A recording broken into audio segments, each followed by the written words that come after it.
మహాభారతంలో ఉన్న గొప్ప వీరులలో ఒకడు, సప్త చిరంజీవులలో ఒకడు, మహాశివుడి యొక్క 5వ అవతారం, పాండవుల సైన్యాన్ని మరియు ఉప పాండవులను ఊచకోత కోసినవాడు, అర్జునుడికి సమానమైన వీరుడు. మహాభారత కురుక్షేత్రంలో పాండవుల సైన్యాన్ని ఒంటి చేత్తో ఊచకోత కోసిన ద్రోణాచార్యుడి కొడుకు, అతనే అశ్వత్థామ. ఈ వీడియోలో మనం అశ్వత్థామ గురించి తెలుసుకుందాం. ఈ వీడియో చేయడానికి ముఖ్య కారణం కల్కి మూవీ. ఈ మూవీ అనేం కాదు, ఇలాంటి వీడియోస్ చేయాలని నాకు కూడా చాలా ఇంట్రెస్ట్. మన హిందీ మైథాలజీలో ఉన్న అన్ని క్యారెక్టర్స్ గురించి తెలుసుకోవాలి, అది మన హక్కు.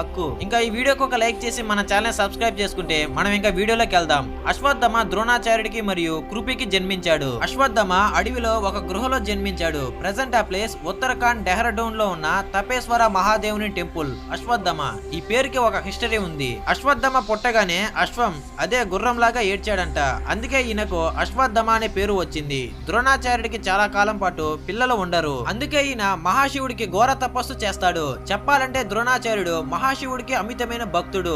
ద్రోణాచార్యుడి తపస్సు మెచ్చిన మహాశివుడు ప్రత్యక్షమవి ఏం వరం కావాలో కోరుకోమంటారు. దానికి ద్రోణాచార్యులు వారు, నాకు సంతానం లేదు, నాకు ఒక కొడుకు కావాలి, అది కూడా మీ అంశంతో పుట్టాలని కోరుకుంటారు. ఇక్కడ మహాశివుడి అంశం అంటే శివుడిలో ఉన్న క్వాలిటీస్. ఈ క్వాలిటీస్ తో నాకు కొడుకు కావాలని కోరుకుంటారు. ద్రోణాచార్యులు కోరుకున్న విధంగానే అదే క్వాలిటీస్ తో అశ్వత్థామ జన్మిస్తాడు. మహాభారతంలో కర్ణుడు పుట్టుకతోనే ఎలా కవచకుండాలతో పుట్టాడో అదే విధంగా ఇక్కడ అశ్వత్థామ కూడా నుదుటన ఒక మణితో పుట్టాడు. నుదుటన అంటే సేమ్ శివుడికి ఎలా మూడో కన్ను ఉంటుందో అలాగే అశ్వత్థామకి కూడా అక్కడే ఈ మణి ఉంటుంది. ఈ మణి పుట్టుకతోనే అశ్వత్థామకు ఇన్విజిబుల్ అండ్ ఇమ్మోర్టబుల్ పవర్ ని ఇస్తుంది. ఇంకా అశ్వత్థామకు ఆకలి దప్పిక ఉండదు.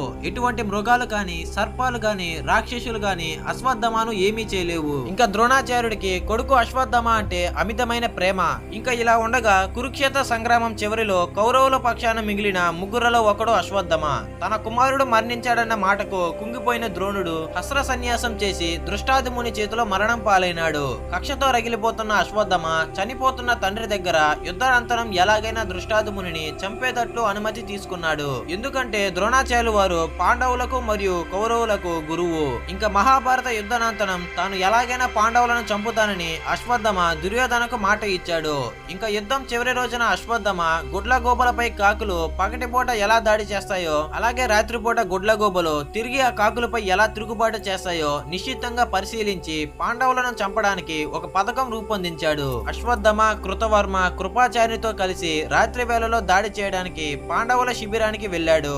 కానీ అప్పటికే శ్రీకృష్ణుడు ఏర్పాటు చేసిన రాక్షసి వారిని అడ్డగించింది. కానీ అప్పటికే శ్రీకృష్ణుడు సాత్యకితో సహా పాండవులందరినీ గంగా నది తీరానికి తరలించాడు. అశ్వత్థామ తన శరీరాన్ని శివుడికి సమర్పించడం ద్వారా మెచ్చిన శివుడు ఆ రాత్రి తను చూసిన వారు చనిపోయేలా వరం పొందాడు. అర్ధరాత్రిలో పాండవులను చంపడానికి వారి శిబిరానికి వచ్చాడు. ద్రౌపది పుత్రులైన 5 మంది ఉప పాండవులను చంపేస్తాడు. ఇది తెలుసుకున్న పాండవులు అశ్వత్థామను వెంపడిస్తారు. అర్జునుడు అశ్వత్థామతో యుద్ధానికి తలపడతాడు. అశ్వత్థామ బ్రహ్మాస్త్రాన్ని ప్రయోగిస్తాడు. ప్రతిగా అర్జునుడు కూడా పశుపాస్త్రం ప్రయోగిస్తాడు.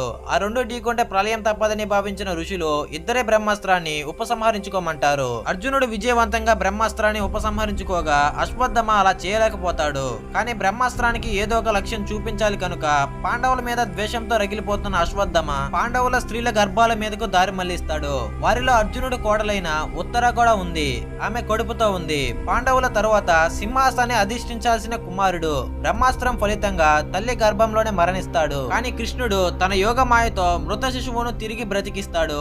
అశ్వత్థామను 3000 సంవత్సరాల పాటు కుష్టు వ్యాధి గస్తుడివి కమ్మని శపిస్తాడు. ఇంతటితో అశ్వత్థామ యొక్క ద్వాపర యుగం ముగుస్తుంది. ఈ వీడియో లాస్ట్ వరకు చూసినందుకు అందరికీ చాలా ధన్యవాదాలు. ఈ వీడియో మీద మీ ఒపీనియన్ ఏంటో కింద కామెంట్ సెక్షన్ లో కామెంట్ చేయండి.